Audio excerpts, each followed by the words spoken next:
I'm usually intrigued by true crime documentaries. What usually fascinates me most is how something a person has always known and accepted as wrong, the thing gradually becomes so enticing that it turns into a must have or a must do. Remember the story of Adam and Eve and the forbidden fruit in the Garden of Eden? I don't know if you remember.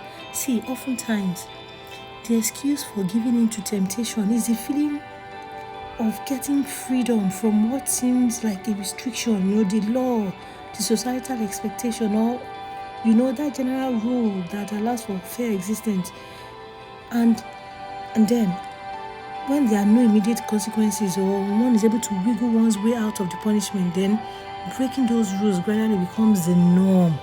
Before long, what often felt wrong now begins to feel like no big deal. And now here is the catch, the devil's catch. That was the same catch used with Adam and Eve in the Garden of Eden. Let me paraphrase from the Message translation. That very thing we feel is hemming us in often becomes the thing we are most tempted to conquer. That thing that is declared a no-go, it becomes irresistible. It becomes that apple in our own Garden of Eden. I don't know if you see the trap. The devil's objective is simple. The devil's trigger button is just for something to be declared as not lawful. Once it's declared not lawful, he becomes activated and he lures one into it because he knows that legitimately destruction follows these, and destruction is his own area of specialization. Remember John 10:10 says that he has come to kill, to steal, and to destroy. But I just thank God for our redemption. Romans 8:2 says that the law of the Spirit of life in Christ Jesus has set us free from the law of sin and death. That is why being dead to self removes anyone that believes from the law of sin and death.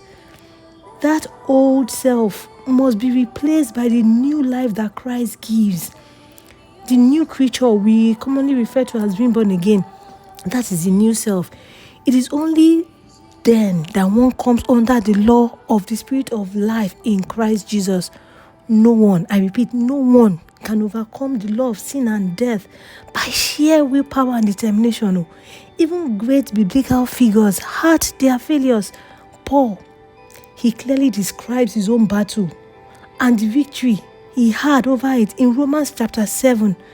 If you can, please read Romans chapter 7, especially the Message translation. Like I mentioned earlier, it will give you a clear, understanding. So what is the way forward? Please, in the privacy of your heart, ask Jesus to take over your life.